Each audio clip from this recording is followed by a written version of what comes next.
रायबरेली में निरुद्ध हूँ। अभी लखनऊ से जो है मुझे यहाँ पे जेल प्रशासन ट्रांसफर किया गया है। और अभी पिछले वीडियो में आपने देखा कि यहाँ पे किस तरीके से शराब और कारतूस, पिस्टल है ना, सब कुछ आता है यहाँ पे और बिना शुल्क दिए यहाँ पे कोई भी सुविधा नहीं मिलती है। और जो भी आपने देखा दारू या जो भी देखा, ये बिना जेल प्रशासन की मिलीभगत से नहीं आता है। और अभी कुछ दिन से ऐसा चल रहा है कि यहाँ पे हम लोगों की जो है हत्या की योजना चल रही है, क्योंकि उन्हें मालूम है कि हम लोग जो है यहाँ पे लगातार जो है हम लोग यहाँ पे जो है पैसे दे रहे हैं और शुल्क ले रहे हैं। अब लेकिन जेल प्रशासन जो है हम लोगों की हत्या की साजिश रच रहा है। हमें जो है हिंदुस्तान की जनता से पूरा भरोसा है कि हमारी हत्या नहीं होने दी जाएगी, सिर्फ इसलिए कि ये जो है देश इस तरह की इजाजत किसी को नहीं देता कि किसी की निर्मम या बेगुनाहों की हत्या की जाए। अगर हम लोग का मर्डर होता है या किसी कुछ होता है तो इसकी जिम्मेदारी जेल प्रशासन की होगी। चित्रकूट की इसी जेल में जब ताबड़तोड़ चलने लगी गोलियां तो दहल उठा जेल का गलियारा। मचने लगी थी अफरा तफरी और जेल में तैनात पुलिसकर्मी भी सन्न रह गए थे। गोलियों से थर्रा उठी चित्रकूट जेल, अंधाधुंध फायरिंग से गूंज उठा जेल का गलियारा। जेल के अंदर सबसे बड़ी गैंग वॉर दिन सिर उठा रहा था। जेल में रोजमर्रा की तरह कैदी व्यस्त थे कि तभी अचानक से चलने लगी गोली और गोलियों की आवाज से गूंज उठी चित्रकूट जेल। जेल प्रशासन को समझ पाता तब तक कई राउंड फायरिंग जेल के अंदर हो चुकी थी। फायरिंग की आवाज सुनते ही कैदियों में हड़कंप मच गया। सब अपने अपने बैरक की तरफ भागने लगे और जब अफरा तफरी का माहौल थोड़ा शांत हुआ तो सामने पड़ी थी पश्चिमी उत्तर प्रदेश के सबसे बड़े बदमाश मुकीम काला की लाश। और इस वारदात को अंजाम देने के पीछे जो चेहरा सामने आया वो भी कुख्यात बदमाशों में से एक रहा, अंशु दीक्षित। तारीख 14 मई, वक्त सुबह 10 बजे, जगह चित्रकूट जेल। दरअसल उत्तर प्रदेश के बुंदेलखंड की चित्रकूट जेल में 3 दुर्दांत अपराधी बंद थे।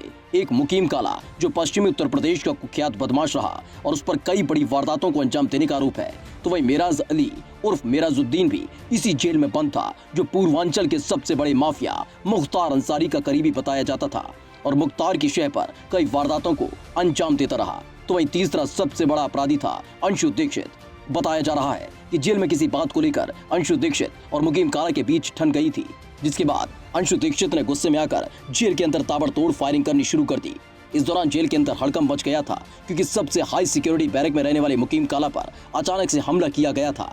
इस दौरान अंशु दीक्षित ने मुकीम काला पर ताबड़तोड़ फायरिंग की, जिसमें मुकीम काला की मौके पर ही मौत हो गई। गोलियों की आवाज सुनकर गहरी नींद में सोया हुआ चित्रकूट का जेल प्रशासन अचानक जाग गया, जिसके बाद आनन फानन में पुलिस वालों ने जेल के अंदर पोजीशन ली और गोली चलाने वाले अंशु दीक्षित को पकड़ने की कोशिश की। लेकिन इसी बीच बताया जा रहा है कि हाथ में असला लेकर जेल के अंदर अंशु दीक्षित एक बैरक में छिप गया और वहां बंद कैदियों को मारने की धमकी देता रहा। जेल के अंदर अंशु दीक्षित का एनकाउंटर। इस दौरान बताया जा रहा है कि कई बार अंशु दीक्षित को समझाने की कोशिश की जाती रही, लेकिन वो लगातार धमकी देता रहा, जिसके बाद अंशु दीक्षित की गोलियों का जवाब जेल की सुरक्षा में तैनात पुलिसकर्मियों ने गोलियों से दिया। इस दौरान एक गोली अंशु दीक्षित को जा लगी और बदमाश अंशु दीक्षित ने वहीं दम तोड़ दिया।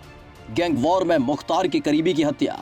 इस पूरी गैंग वॉर के दौरान मुकीम काला की हत्या से जेल में हड़कंप मच गया, लेकिन जब पुलिस की नजर पास में ही एक खून से लथपथ कैदी पर पड़ी तो जेल प्रशासन के होश फाख्ता हो गए, क्योंकि चित्रकूट की इसी जेल में बंद मुख्तार अंसारी का करीबी मेराज अली खून से लथपथ पड़ा था और जब तक पुलिस की नजर उस पर पड़ती तब तक मेराज अली ने दम तोड़ दिया था। हाई सिक्योरिटी जेल में गैंग वॉर से हड़कंप। दरअसल इस गैंग वॉर ने चित्रकूट जेल प्रशासन की सतर्कता पर सवालिया निशान लगा दिया है कि आखिर जिस जेल के अंदर परिंदा भी पर नहीं मार सकता, वह गैंग वॉर कैसे हुई। मुकीम काला, मेराजुद्दीन और अंशु दीक्षित जैसे अपराधियों के खून से लाल हुए जेल परिसर में कई सवाल उठ खड़े हुए हैं। उत्तर प्रदेश के अंदर कोई भी कहीं भी किसी को भी कभी भी ठोक सकता है, क्योंकि उत्तर प्रदेश के अंदर में जंगल राज चल रहा है, गुंडा राज चल रहा है, कानून व्यवस्था नाम की चीज यहाँ है ही नहीं कोई।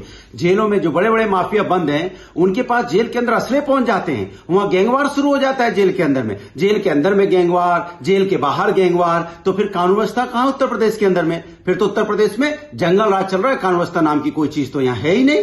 जेल के अंदर हत्या हो जाना यह दर्शाता है कि उत्तर प्रदेश में किस तरीके से आपराधिक गतिविधियां चल रही हैं और सरकार का, उत्तर प्रदेश के मुख्यमंत्री का अपराधियों को किस तरीके से एक संरक्षण है। क्या जेल के अंदर इस तरीके की गतिविधि लगातार दिन पर दिन बढ़ती चली जा रही है?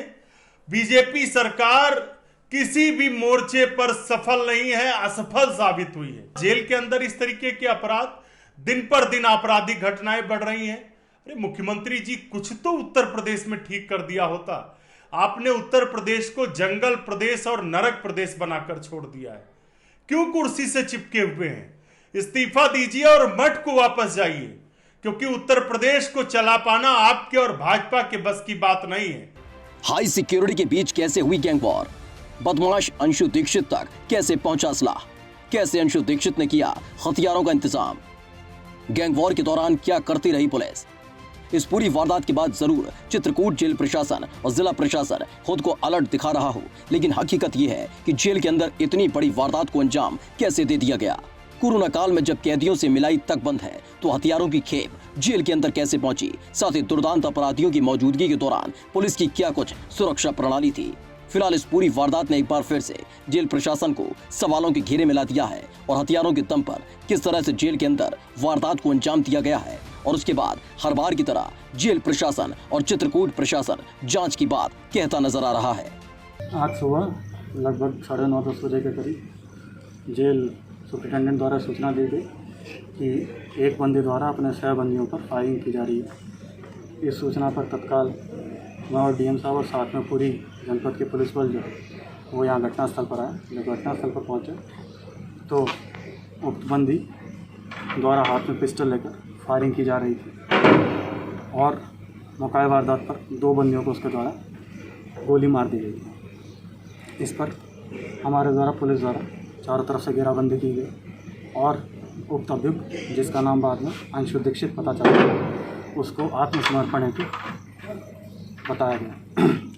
बार बार उसे सरेंडर के लिए कहे जाने के कारण उसके द्वारा आत्मसमर्पण नहीं किया गया, परंतु पुलिस पार्टी पर फायरिंग शुरू कर दी। इस पर आत्मरक्षा पुलिस पार्टी द्वारा उक्त अभियुक्त पर फायरिंग की गई, जिससे उसको गोली लग गई। हम लोग स्वयं घटनास्थल पर मौजूद हैं, फील्ड यूनिट यहाँ गई है। देखिए, जांच का विषय है जिला कारागार जो है, इसमें जो भी दोषी पाया जाएगा, डीएम साहब जिला कारागार जो अथॉरिटीज़ हैं उनको लिख के भेज रहे हैं, जो भी दोषी पाया जाएगा उस प्रकार। देखिए, ये सब फील्ड यूनिट मौके पे है, वो कब्जे में ले रही है। जैसे डिटेल मिलेंगी फिर आपको बताएंगे। चित्रकूट में सुबह उस वक्त हड़कंप मच गया जब जिला कारागार, जो चित्रकूट प्रदेश की बड़ी जेलों में शुमार है, रगौली में, वहाँ उस वक्त हड़कंप मच गया जब आपस में 3 कैदी जो है पिस्टल लेकर एक दूसरे को मारने लगे। अंशु दीक्षित नाम का व्यक्ति मुकीम और मेराज को गोली मार दी। बताया ये भी जा रहा है मेराज के हाथ जो मुख्तार अंसारी है उससे जुड़ा हुआ है। इस समय हम देख सकते हैं आप कि उसी जिला कारागार के पास खड़े हैं, जहाँ पर सीओ सिटी है और तमाम जो नैनी कारागार के जो जेल अधीक्षक हैं वो भी है यहाँ पर, और अंदर जो है बैठकें चल रही हैं। तमाम जो अधिकारी हैं उनके साथ बैठक चल रही है।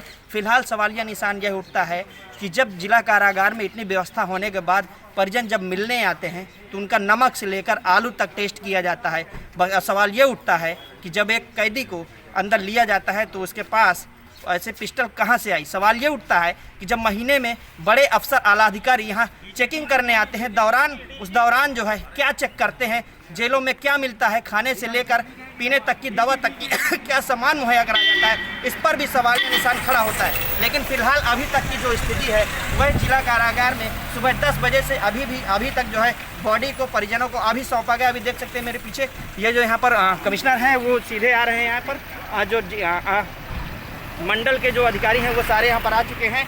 और जाहिर सी बात है कि जो अधिकारी हैं वो अपनी लीपापोती दिखाएंगे, क्योंकि जब जिले में 2 बार महीने में चेकिंग होती है उस दौरान ये लोग क्या देखते हैं, ये है बड़ा सवाल है। इसी जिला कारागार में 17 सपा नेता भी बंद है जिनकी जान खतरे में हो सकती है। चित्रकूट से कमछेद टीवी के लिए संजय साहू।